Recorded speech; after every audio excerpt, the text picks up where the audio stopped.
Welcome back, Underdogs, Misfits, and Other Little Lunatics, to Brothers Grimm. And we're going to start off with the Frog King, or Iron Henry. I haven't read any of these, so we'll find out. In olden times, when wishing still helped one, there lived a king whose daughters were all beautiful, but the youngest one was so beautiful that the sun itself, which has seen so much, was astonished whenever it shone in her face.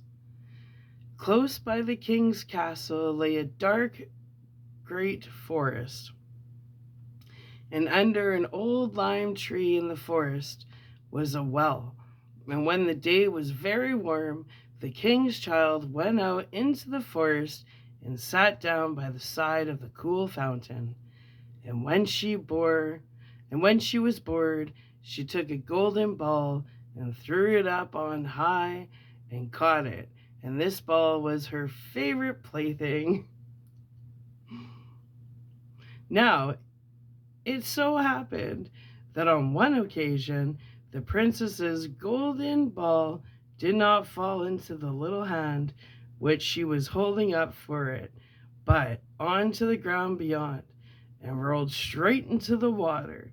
The king's daughter followed it with her eyes, but it vanished, and the well was deep, so deep that the bottom could not be seen. At this she began to cry, and cried louder and louder, and could not be comforted. And as she thus lamented, someone said to her, "What ails you, king's daughter? You weep so that even a stone would show pity." She looked round to the side from whence the voice came, and saw a frog stretching forth its big ugly head from the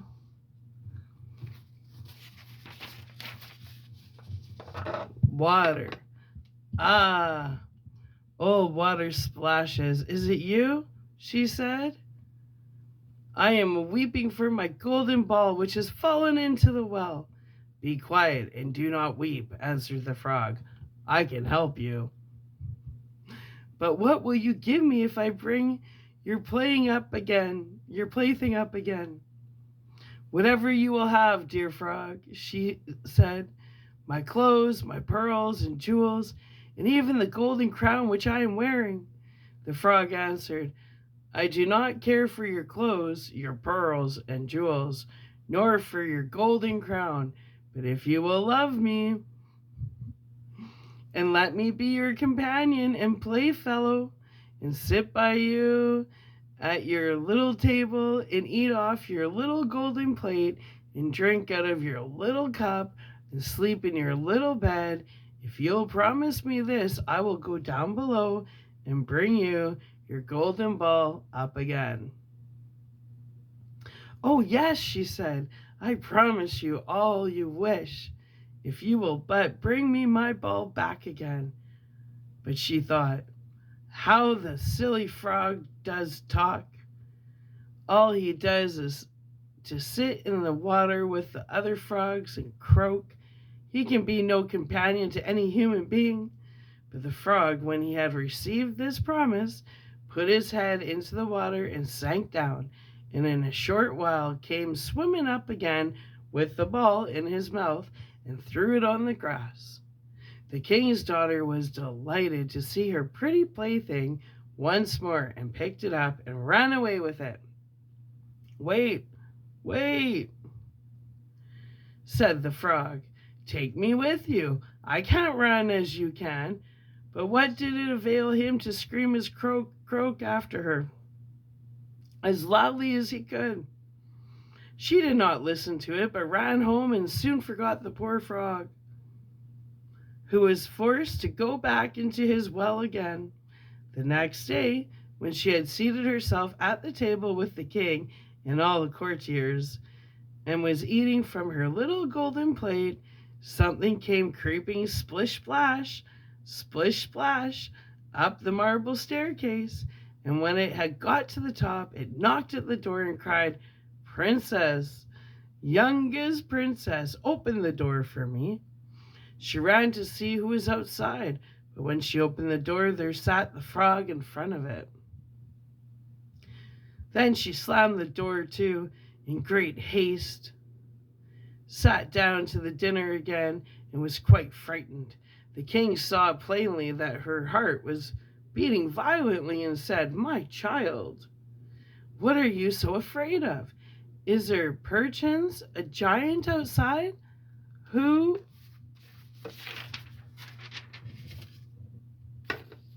wants to carry you away?" "Ah, no," replied she. "It is no giant, but a disgusting frog." "What does a frog want with you?" "Dear father, yesterday, as I was in the forest sitting by the well, playing, my golden ball fell into the water, and because I cried so, the frog brought it out again for me, and because he so insisted, I promised him he should be my companion. But I never thought he would be able to come out of his water, and now he is outside there and wants to come in to me." In the meantime, it knocked a second time and cried, "Princess, youngest princess, open the door for me. Do you not know what you said to me yesterday by the cool waters of the well? Princess, youngest princess, open the door for me." Then said the king, "That which you have promised you must perform. Go and let him in." She went and opened the door, and the frog hopped in and followed her, step by step, to her chair. There he sat and cried, "Lift me up beside you." She delayed until at last the king commanded her to do it. Once the frog was on the chair, he wanted to be on the table, and when he was on the table, he said, "Now, push your little golden plate nearer to me, that we may eat together." She did this, but it was easy to see that she did not do it willingly. The frog enjoyed what he ate, but almost every mouthful she took choked her. At length he said, "I have eaten and I am satisfied. Now I am tired. Carry me into your little room and make your little silken bed ready, and we will both lie down and go to sleep." Wow, he's sure taking control, isn't he? The king's daughter began to cry, for she was afraid of the cold frog, which she did not like to touch, and which was now to sleep in her pretty clean little bed. But the king grew angry and said, "He who helped you when you were in trouble ought not afterwards be despised by you." So she took hold of the frog with 2 fingers, carried him upstairs, and put him in a corner. But when she was in the bed, he crept to her and said, "I am tired. I want to sleep as well as you. Lift me up, or I will tell your father." Little brat. At this, she was terribly angry and took him up and threw him with all her might against the wall. "Now will you be quiet, odious frog?" she said. But when he fell down, he was no frog, but a king's son with kind and beautiful eyes. He, by her father's will, was now her dear companion and husband. Then he told her how he had been bewitched by a wicked witch, and how no one could have delivered him from the well but herself, and that tomorrow they would go together into his kingdom. Then they went to sleep, and the next morning, when the sun awoke them, a carriage came driving up with 8 white horses, which had white ostrich feathers on their heads, and were harnessed with golden chains, and behind stood the young king's servant, Faithful Henry.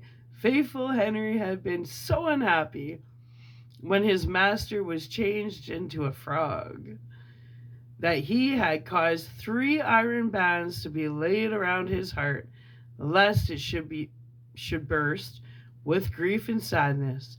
The carriage was to conduct the young king into his kingdom.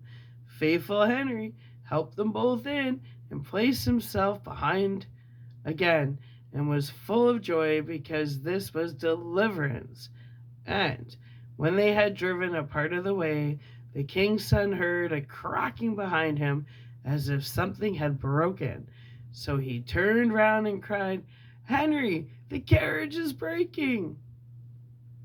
"No, master, it is not the carriage. It is a band from my heart, which was put there in my great pain when you were a frog and imprisoned in the well." Again and once again, while they were on their way, something cracked, and each time the king's son thought the carriage was breaking, but it was only the bands which were springing from the heart of faithful Henry, because his master was set free and happy. Interesting. Wow. I see what we're getting into is kind of bizarre, but that's okay. So these are going to be short, like I said, about 10 minutes each. The next one we're getting into is Cat and Mouse in Partnership. It's pretty short. Let's do 3 per video. How about that? Yeah. Cat and Mouse in Partnership. A cat had made the acquaintance of a mouse and had said so much to her about the great love and friendship she felt for her, that at length the mouse agreed that they should live and keep house together, but we must make a provision for winter, or else we shall suffer from hunger, said the cat. And you, little mouse, cannot venture everywhere, or you will be caught in a trap some day.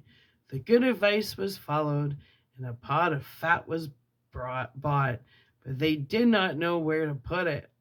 At length, after much consideration, the cat said, "I know no place where it will be better stored up than in the church, for no one dares take anything away from there. We will set it beneath the altar and not touch it until we are really in need of it." So the pot was placed in safety, but it was not long before the cat had a great yearning for it, and said to the mouse, "I want to tell you something, little mouse. My cousin has brought a little son into the world, and has asked me to be godmother. He is white with brown spots, and I am told him over the front at the christening, and I am to hold him over the font at the christening.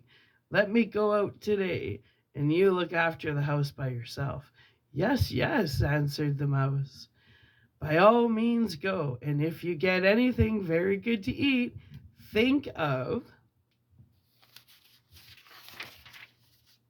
me.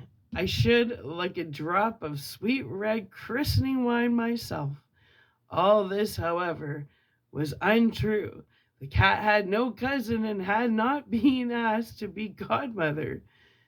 She went straight to the church, stole the pot of fat, began to lick at it, and licked the top of the fat off. Then she took a walk upon the roofs of the town, looked out for opportunities, and then stretched herself in the sun, and licked her lips whenever she thought of the pot of fat.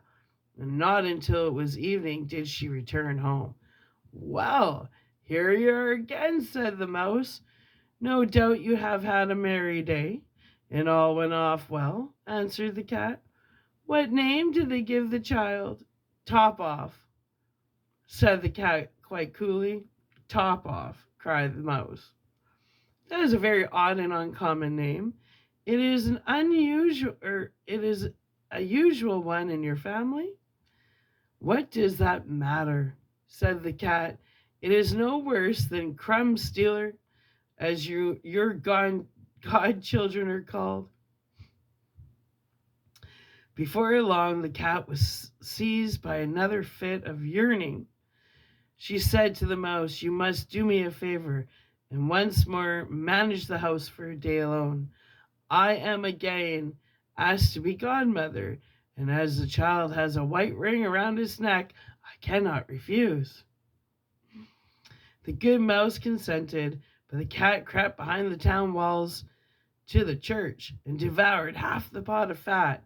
Nothing ever seems so good as to what one keeps to itself, she said, as was quite satisfied with her day's work. When she went home, the mouse inquired, "And what was this child christened?" "Half done," answered Cat. "Half done? What are you saying? I never heard the name in my life.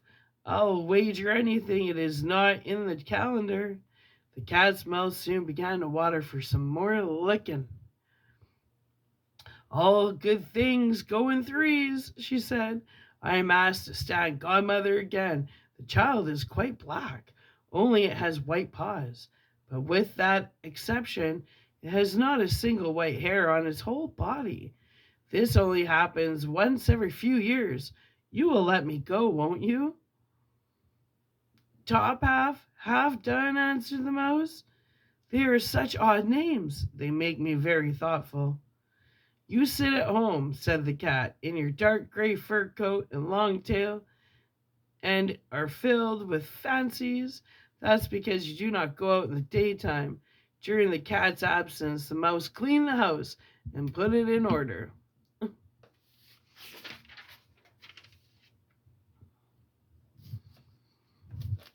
But the greedy cat entirely emptied the pot of fat. "When everything is eaten up, one had some peace," she said to herself, and well filled and fat. She did not return home till night. The mouse at once asked what name had been given to the third child. "It will not please you more than the others," said the cat. "He is called Algon." I get it. "All gone!" cried the mouse. "That is the most suspicious name of all. I have never seen it in print. All gone? What can that mean?" And she shook her head, curled herself up, and laid down to sleep. From this time forth, no one invited the cat to be godmother. But when the winter had come and there was no longer anything to be found outside, the mouse thought of their provision and said, "Come, cat, we will go out to our pot of fat, which we have stored up for ourselves. We will enjoy that." "Yes," answered the cat, "you will enjoy it as much as you would enjoy sticking that dainty tongue of yours out of the window." They set out on their way, but when they arrived, the pot of fat certainly was still in its place, but it was empty. "A lie," said the mouse. "Now I see what has happened. Now it comes to light. You, a true friend, you have devoured all when you were standing godmother, first top off, then second done, then will you hold your tongue?" cried the cat. "One more word and I will eat you too." "All gone," was already on the poor mouse's lips. Scarcely had she spoken it before the cat sprang on her, seized her, and swallowed her down. Verily, this is the way of the world. What the fuck? Okay. I see what we're getting ourselves into. And the third story of this video is Our Lady's Child. Yeah, we'll do them in threes. I like threes. Hard by a great forest dwelt a woodcutter with his wife, who had an only child, a little girl 3 years old. They were so poor, however, they no longer had daily bread and did not know how to get food for her. One morning, the woodcutter went out sorrowfully to his work in the forest, and while he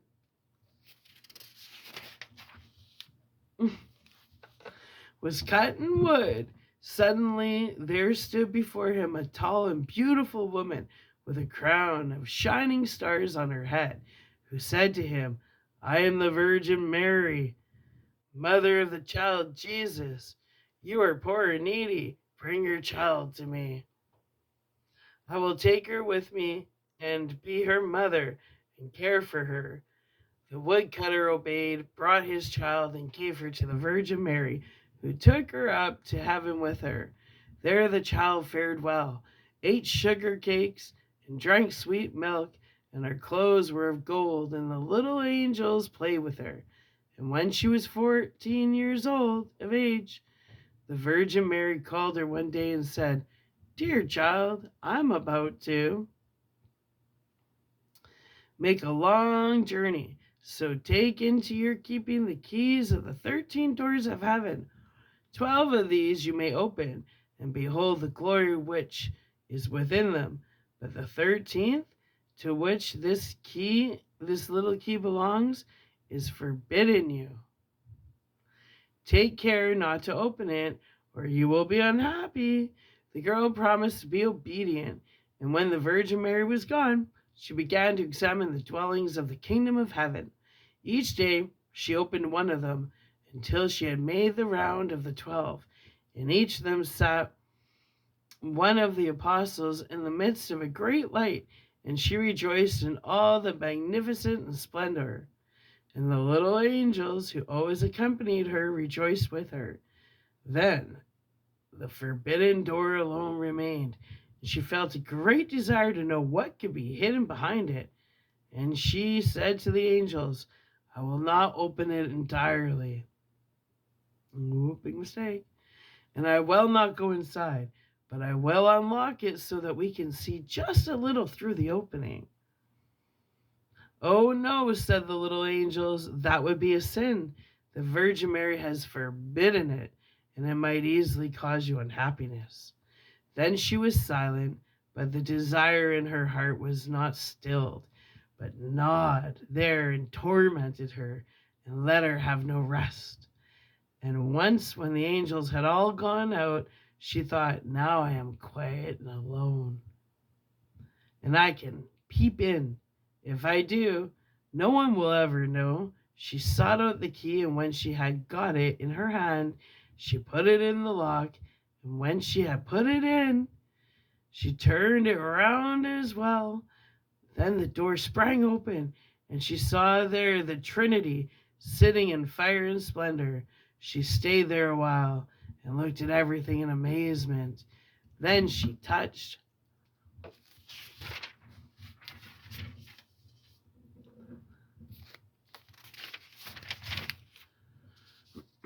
the light a little with her finger, and her finger became quite golden. Immediately, a great fear fell on her. She shut the door violently and ran away, but her terror would not quit her. Let her do what she might, and her heart beat continually and would not be still. The gold, too, stayed on her finger and would not go away. Let her rub it and wash it never so much. It was not long before the Virgin Mary came back from her journey. She called the girl before her and asked to have the keys of heaven back. When the maiden gave her the bunch, the Virgin looked into her eyes and said, "Have you not opened the 13th door also?" "No," she replied.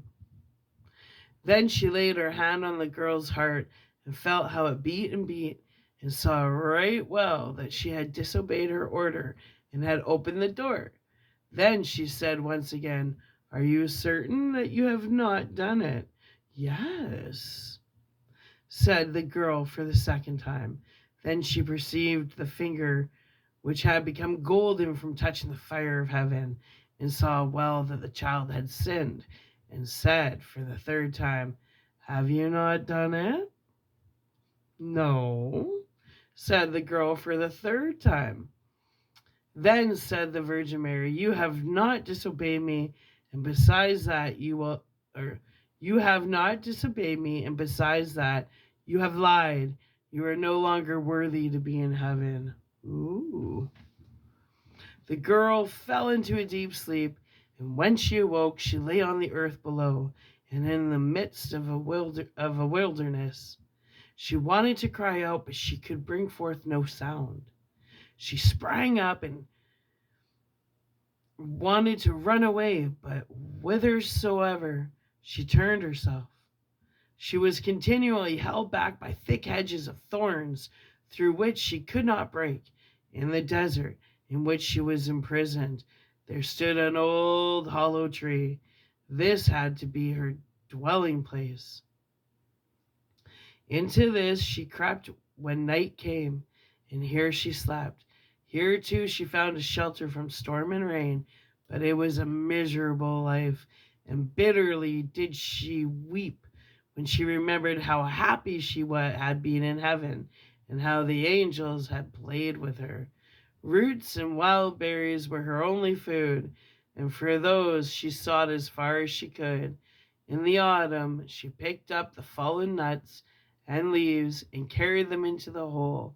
The nuts were her food in winter, and when snow and ice came, she crept amongst the leaves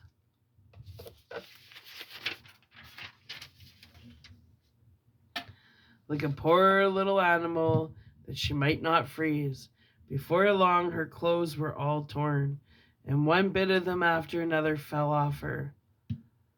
As soon, however, as the sun shone warm again, she went out and sat in front of the tree, and her long hair covered her on all sides like a mantle.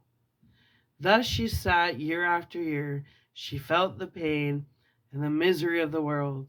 One day, when the trees were once more clothed in fresh green, the king of the country was hunting in the forest, and followed a roe, and as it had fled into the thicket which shut in the part of the forest, he got off his horse, tore the bushes asunder, and cut himself a path with his sword. When he had at last forced his way through, he saw a wonderfully beautiful maiden sitting under the tree, and she sat there and was entirely covered with her golden hair down to her very feet. He stood still and looked at her full of surprise. Then he spoke to her and said, "Who are you? Why are you sitting here in the wilderness?" But she gave no answer, for she could not open her mouth. The king continued, "Will you go with me to my castle?" Then she just nodded her head a little. The king took her in his arms, carried her to his horse, and rode home with her. And when he reached the royal castle, he caused her to be dressed in beautiful garments and gave her all things in abundance. Although she could not speak, she was still so beautiful and charming that he began to love her with all his heart, and it was not long before he married her. After a year or so had passed, the queen brought a son into the world. Thereupon the Virgin Mary appeared to her in the night when she lay in her bed alone, and said, "If you will tell the truth and confess that you did unlock the forbidden door, I will open your mouth and give you back your speech. But if you persevere in your sin and deny absently, I will take your newborn child away with me." Then the queen was permitted to answer, but she remained hard and said, "No, I did not open the forbidden door." And the virgin took the newborn child from her arms and vanished with it. Next morning, when the child was not to be found, it was whispered among the people that the queen was a man-eater and had put her own child to death. She heard all this and could not say nothing to the contrary, but the king would not believe it, for he loved her so much. When a year had gone by, the queen again bore a son, and in the night the Virgin Mary again came to her and said, "If you will confess that you opened the forbidden door, I will give you your child back and untie your tongue. But if you continue in sin and deny it, I will take away with me this new child also." Then the queen again said, "No." I did not open the forbidden door, and the virgin took the child out of her arms and away with her to heaven. Next morning, when the child also had disappeared, the people declared quite loudly that the queen had devoured it, and the king's counselors demanded that she should be brought to justice. The king, however, loved her so dearly that he would not believe it, and commanded the counselors, under pain of death, not to say any more about it. The following year, Queen gave birth to a beautiful little daughter, and so the third time the Virgin Mary appeared to her in the night and said, "Follow me." She took the queen by the hand and led her to heaven, and showed her there her two eldest children, whom smiled at her, who were playing with the ball of the world. When the queen rejoiced thereat, the Virgin Mary said, "Is your heart not yet softened?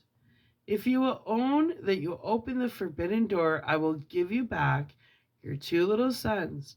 But for the third time the queen answered, "No, I did not open the forbidden door." Then the Virgin let her sink down to earth once more, and took from her likewise her third child.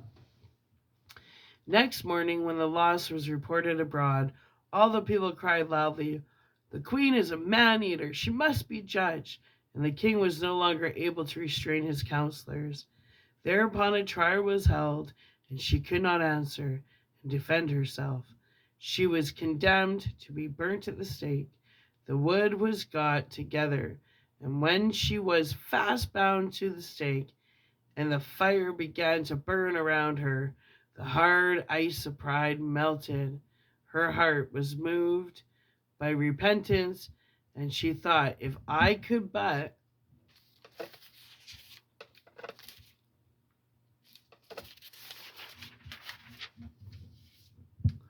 confess before my death that I opened the door."